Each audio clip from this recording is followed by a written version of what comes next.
Hi hello everyone, ఎలా ఉన్నారు అందరూ? నేనైతే ఈరోజు చేపల కూర వండేస్తున్నా. చేపల పులుసు వండాలంటే అదో సాహసమే. చేపల పులుసు కాదు, నేను ఈరోజు చేపల కర్రీ వండుతున్నా.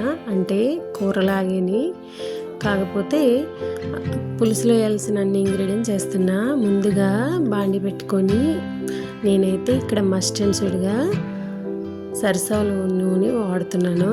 అది ఆవ నూనె, మస్టర్డ్ ఆయిల్ యూస్ చేస్తాను ఎప్పుడైనా నాన్ వెజ్కి. దాంట్లో దీనికి కొంచెం ఎక్కువగా పడతాయి అన్నమాట ఆనియన్స్, కర్రీలా కాబట్టి. ఇది నైట్ కోసం మాత్రమే కాబట్టి, తినేది 2-3 కాబట్టి తక్కువగా టేస్టీగా కూరలాగా వండుకున్నా. రైస్తో చాలా బాగుంటుంది, మీరు ట్రై చేయండి. నెక్స్ట్ మీరు నమ్మితే నమ్మరో లేదో కానీ చేపల పులుసు వండిన రోజు కన్నా నెక్స్ట్ రోజు చాలా టేస్టీగా ఉంటుంది.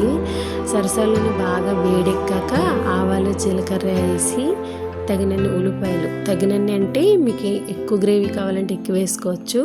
నేనైతే 3 కట్ చేశాను.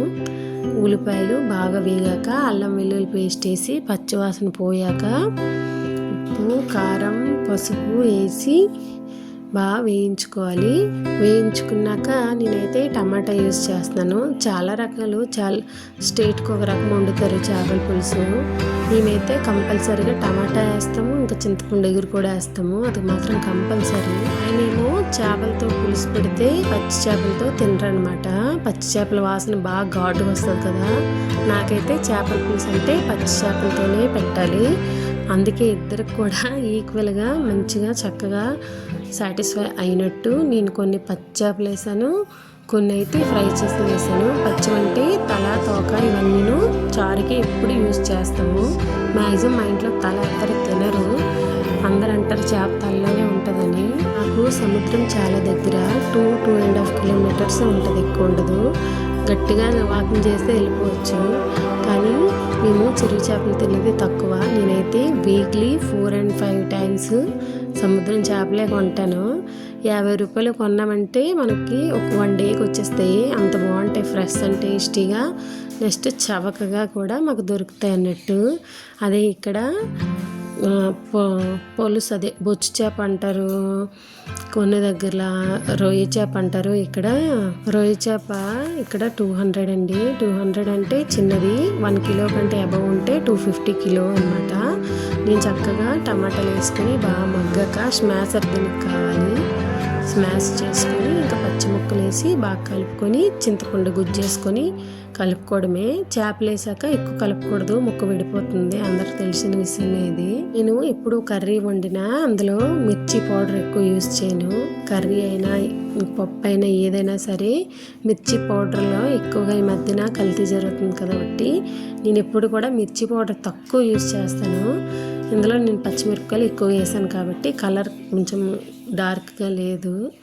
కానీ తినడానికి ఒక పూటలో అయిపోలే అంటే నెక్స్ట్ డే సాటర్డే మండే కొన్ని రోజులు తిన్న రోజులు ఉన్నప్పుడు చక్కగా కొంచెం ఇలా చేసుకోవచ్చు. ఏదైనా కానండి, సముద్రం చేపల వాసన చాలామంది ఇష్టపడరు, కానీ ఇష్టపడే వాళ్ళకి ఆ వాసన అమోఘము.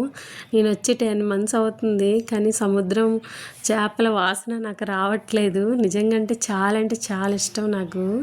ఫస్ట్ మా ఊర్లో వచ్చి మా ఇంటి గేట్ తట్టి మమ్మల్ని లేపి మాకే కొనమంటది ఆమె. నిజంగా మిస్ అవుతున్నా.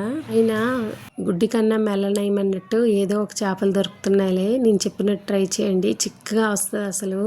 కొంతమంది యూట్యూబర్లు చేపల పులుసు కోసం ఎన్ని బ్యాడ్ కామెంట్లు పెట్టినా వాళ్ళు చేయలేకపోతున్నారు. దయచేసి ఈ వీడియో వాళ్ళకి షేర్ చేయండి, వాళ్ళైనా నేర్చుకుంటారు పాపము.